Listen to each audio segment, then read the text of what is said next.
Well, let's just start with basic strategic objectives. Um, let's look at the Russian strategic objectives first. First and foremost, Russia is seeking to um, get Europe and the United States to buy into the notion of a negotiated new European security framework. It's something that Russia put on the table prior to invading Ukraine. If people remember back to December 17th, I believe, of last year, Russia submitted two draft treaties, one to NATO, one to the United States, which articulated Russia's stance on what its vision of a new European security framework could look like. They invited the West to read it and have a serious discussion about it, and they were ignored. Um, then Russia invaded Ukraine, and Russia has two objectives. One is the demilitarization of Ukraine, the other is the denazification of Ukraine. Demilitarization means the elimination of all NATO influence on the Ukrainian military, and denazification means just that, getting rid of everything that Russia um, considers to be related to the ultra nationalistic ideology of Stepan Bandera and the white supremacist manifestations of that. Now, these are words that I'm not using. I mean, people go, well, Ritter, yeah, you're very good at Kremlin talking points.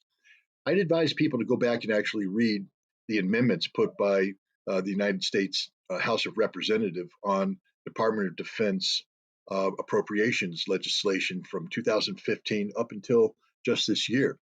Um, they continuously forbid funds, U.S. taxpayer funds, being used to train the Azov Battalion, which is listed by the U.S. Congress as a white supremacist neo-Nazi organization. So anybody who wants to pretend that there isn't a Nazi problem in Ukraine, simply I refer you to Congress and its own legislation. The Russians believe that this is a big problem, and they want it eradicated. Now, why did I bring this up? Because Russia hasn't shifted gears at all. I mean, Russia's still saying we want a European security framework out of this, and we are adhering to our original objectives. Russia hasn't altered course at all. Ukraine, on the other hand, is saying that victory can only be achieved when Russia is evicted from all territory, including Crimea. I would say that Russia is closer to achieving its objectives than Ukraine is to achieving its objectives, uh, which tells me Russia has the momentum, Russia has the initiative, and Russia has realistic objectives that can be attained. Um, Ukraine doesn't. I mean, there's just literally no one on this planet besides maybe, um, I don't even think the Ukrainians believe it, that they're going to recapture the Donbass, that they're going to recapture Kherson, Zaporizhia, that they're going to recapture Crimea. This is fantasy.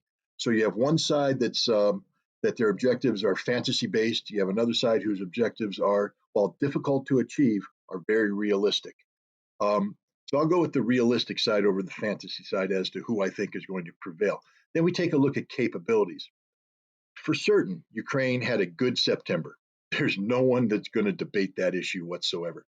But at what cost? And what I mean by that is in order to achieve this good September, Ukraine had to absorb billions, tens of billions of dollars worth of NATO equipment. It took months to do this. It took months to get people trained on this, to bring the equipment in, to match the equipment with the people, organize it, and bring it to the battlefield. And then in 1 month, Ukraine pretty much burned through everything. The casualties they've suffered have been horrific. They've lost the equipment, they've lost most of the manpower, and they're down to a position now where they're begging the West to help them reconstitute this capability. Russia started September with pretty much the same force structure that it brought in when it invaded in February. And what had happened is Russia pretty much had insufficient resources to the task they had set forth for themselves. They had many parts of their defensive line that were stretched thin. And the Ukrainians were able to exploit this, and the Russians wisely, I believe, traded territory for lives. The Russians aren't in the business of just throwing away Russian lives. And so they weren't going to hold on to a strong point and defend it to the last man. They were more than happy to withdraw, trade territory, save lives, consolidate their defensive positions, all the while inflicting what should have been prohibitive casualties on the Ukrainians, tens of thousands of losses. Meanwhile, while Russia is consolidating their lines, they're reinforcing. Vladimir Putin ordered the partial mobilization. 300,000 reservists have been called up. 87,000 of them are currently deployed into the Special Military Operations Zone. The rest are finalizing their organization into fresh combat units, which will give the Russians tremendous flexibility and operational capacity. So, as Ukraine is shrinking its combat capability, Russia is increasing its combat capability. And then we take a look at strategic aspects of this conflict. I think the West made a mistake in misinterpreting Russia's soft approach to the special military operation, going in with fewer numbers than many people thought was necessary, and going in softer, not doctrinally, not using overwhelming firepower, not rolling through. Um, in effect, trying to reduce civilian casualties and damage to civilian infrastructure. While the reduction of civilian casualties continues to be an objective of Russia, the day and age of saying we don't want to harm civilian infrastructure is over. Russia has taken the gloves off and has shown that it can close down Ukraine as a modern nation state anytime it wants to. It's degraded their electrical grid, their power grid. Ukraine has rolling blackouts, and the Russians are taking it easy. Russia could easily shut everything down, but they're not. They're making a point right now that they do this damage. Um, Meanwhile, Russia's just functioning as it is. And then we take it out a step further because it's not just Ukraine that's suffering. You see, the West thought they were going to A, deter Russian aggression, and B, compel Russia to stop its aggression by imposing uh, massive economic sanctions. I think that's the word that was used, unprecedented economic sanctions. I mean, we were told there were masterful economists, experts in energy security, that had solved the issue of how to shut down this gas station disguised as a nation. All we have to do is cut off their gas, their energy, and they're going to shrivel up and go away. Russia proved that the gas station actually knows more about global energy security than the West does. They flipped the script. Russia's not the nation suffering. Europe is suffering. The entire continent is suffering. America's suffering. What people are talking about, we have a couple weeks left of diesel fuel. I don't think people comprehend what that means when we run out of diesel fuel or we get such a shortage that the prices go through the roof. Because diesel powers the trucks that make the supply line work, that bring food to our stores at a reasonable price. And you start jacking up the price of the cost of transportation, it will be transferred to the consumer. And if you eliminate diesel potential to where transportation is frozen, nothing makes it market. Russia doesn't have this problem. So they've won that battle too. So across the board, from the big picture strategic aspect of the West supporting Ukraine to Ukraine's ability to sustain the conflict to what's happening on the battlefield, it's advantage Russia, advantage Russia, advantage Russia, advantage Russia. Russia's winning this war. Call it controversial, but that's my take. Now, you touched upon nuclear security framework, and this is a matter that should preoccupy us all, a matter of the utmost urgency, as I know you know.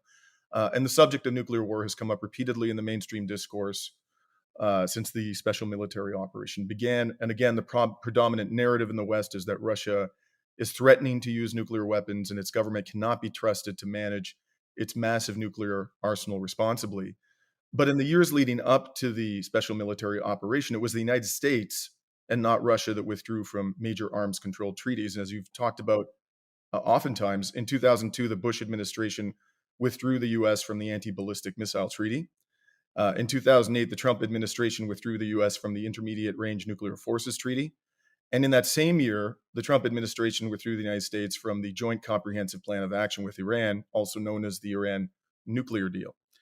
And I'd like to know your thoughts, Scott, on the importance of those treaties to global nuclear security and whether the United States government, in your opinion, had any valid reasons to withdraw from any of those treaties.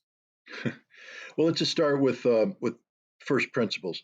Here we are, 2022, and we have a bunch of people running around as if they've invented the concept of nuclear security and a nuclear-based muscle flexing. No, we've tried it before in the 1960s. We did the whole arms race thing. And we realized at that point in time that we'll quickly bankrupt ourselves and get nothing from it if we continue to try to build bigger and better missiles, more warheads, all this stuff. One of the first things we had to teach ourselves back then is that you can't win a nuclear war. You can't win it. Should never be fought.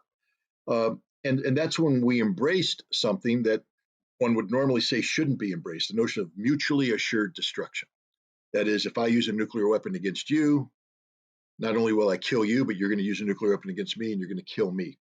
Um, the best way to keep mutually assured destruction alive and viable was to stop pretending that you could defend against a nuclear attack.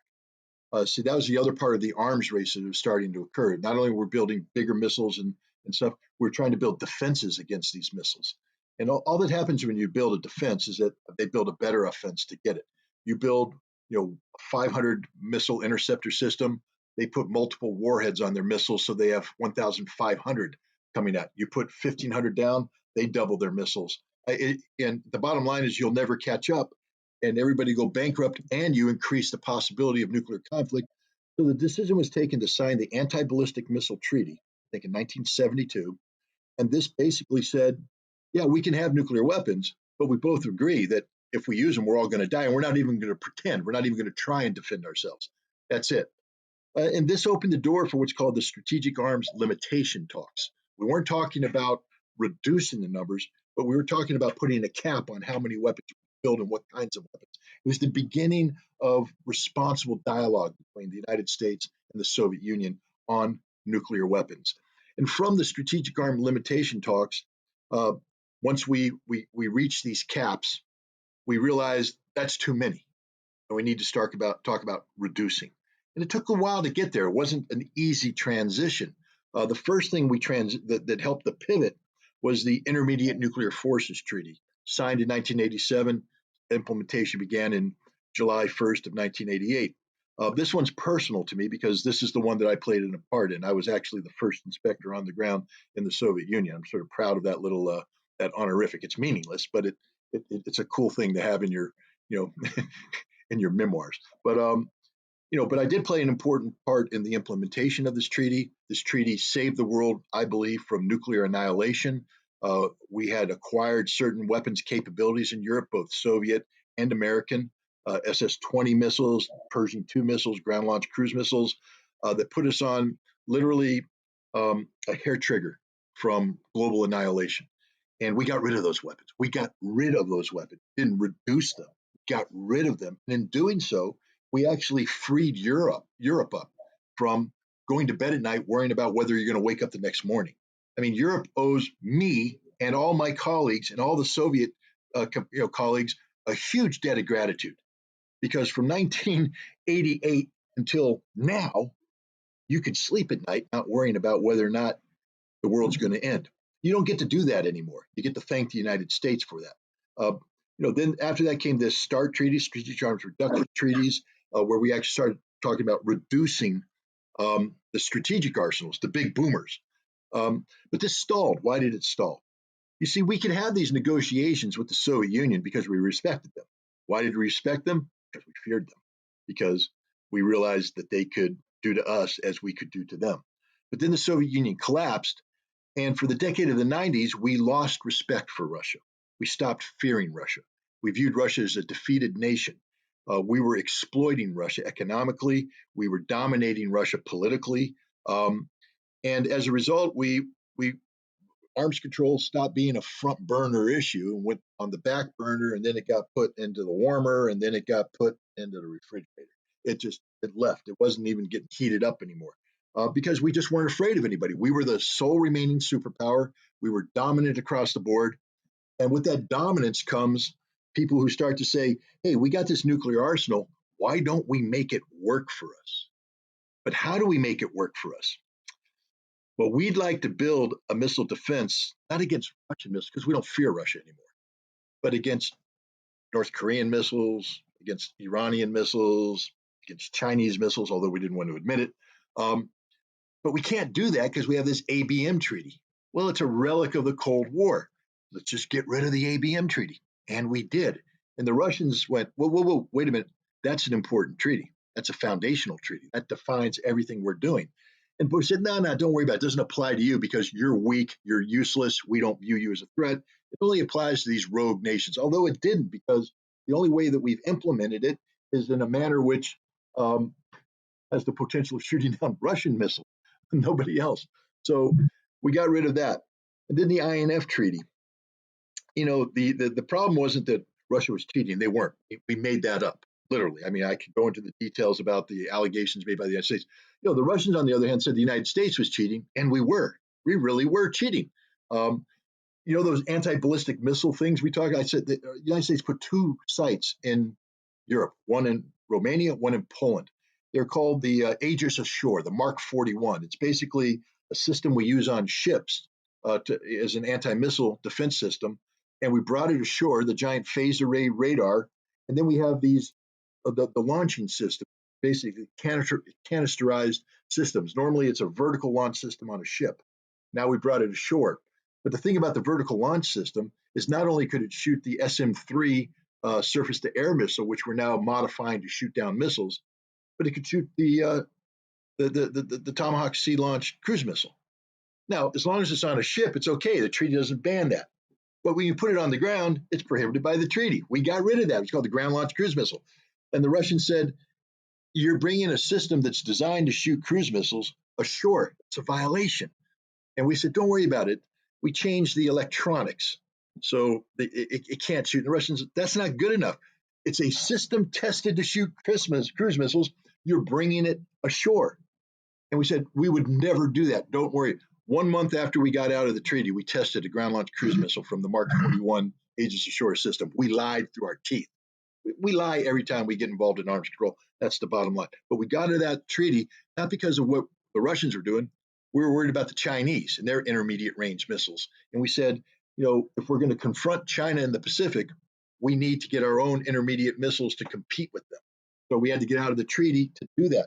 But what's happened? Now we take a look at Europe. Suddenly we want to deploy intermediate range missiles back into Europe. We actually activated last year the 53rd Artillery Brigade, I believe it is. That's a Cold War era brigade. Anybody who served in Germany knows this. That was the Pershing II Brigade. That was the brigade that almost caused us to all die back in the 1980s. That was the brigade that went away once we destroyed the Pershing II missiles. We now reactivate it, and we're going to equip it with something called the Dark Eagle. It's an intermediate ranged hypersonic missile. The thing that made the Pershing II so dangerous wasn't necessarily its nuclear charge, but the fact that by the time you launched it, within 5 to 7 minutes, it would hit Moscow. There's no reaction time. That means if there's a mistake, if there's a mistaken identity, a glitch in the system, the Russians are saying, we only have 5 minutes to respond, hit the button anyways, get it out of here, launch on detection.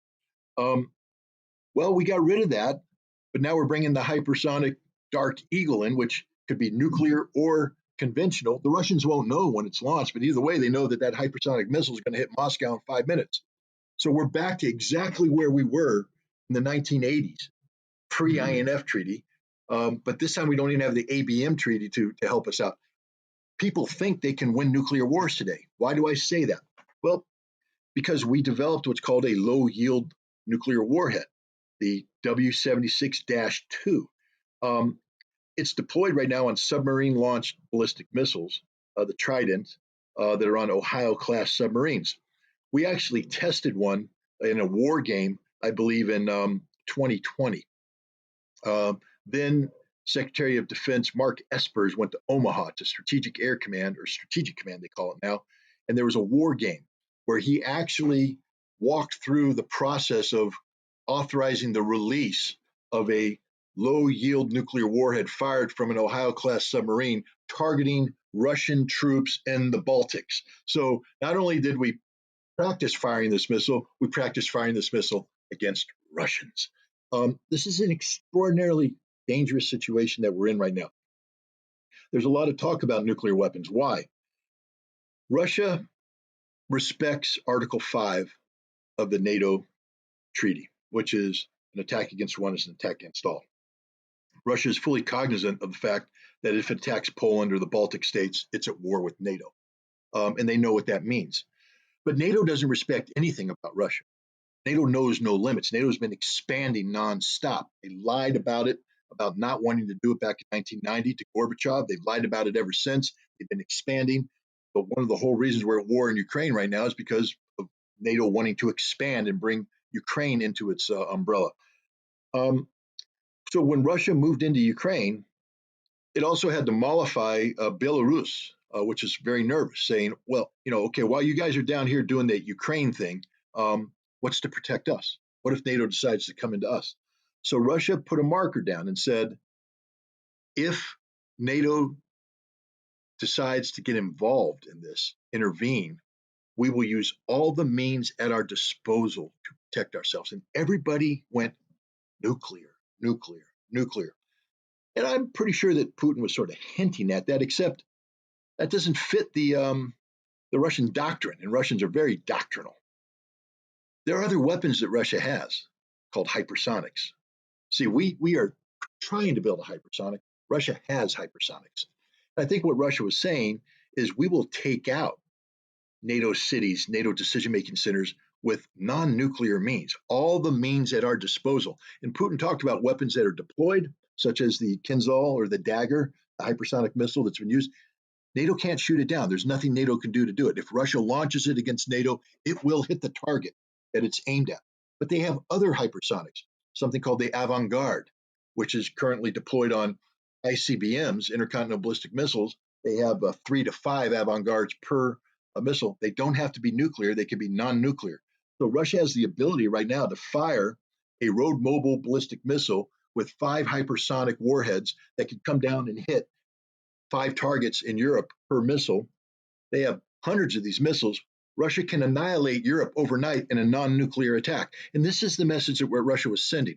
But we immediately said, no, no, no, that's nuclear. He's threatening the use of nuclear weapons.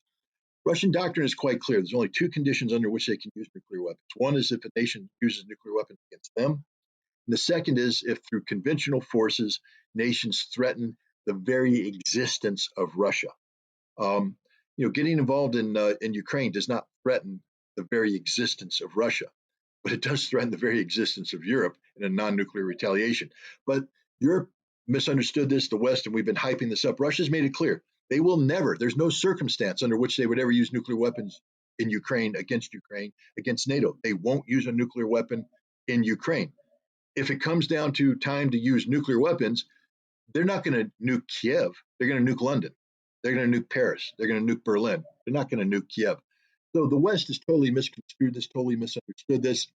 And it's the West that's done the most aggressive behavior here. One, you have Zelensky giving a speech where he basically begs the West to carry out a preemptive strike, a nuclear strike, some people implied, against Russia to prevent them from nuking Ukraine. So Zelensky uses a false premise that Russia is going to nuke Ukraine. Russia will never nuke Ukraine. But to prevent something that Russia will never do, he wants the West to nuke Russia preemptively. And then a week after he issues that speech, NATO holds a nuclear exercise where they practice loading on B-61 air-delivered nuclear munitions on to aircraft whose sole purpose is to drop those bombs on Russia. And if you're a Russian, you're going, wait a minute, Zelensky just begged you to launch a preemptive nuclear strike, and now you're carrying out a nuclear exercise, which, gosh, if you wanted to, you could load the real thing on and carry out the real preemptive strike. Very dangerous situation. Russia responded by testing its own strategic nuclear forces, showing the world that we have all these missiles and we can use them and you'll die and there's no reason to do this. Both those exercises were planned in advance. These weren't something that were done because of Ukraine. But responsible leaders on both sides should have stopped their exercises. Russia didn't announce their exercise until the very end, so there's a possibility that Russia would have taken the lead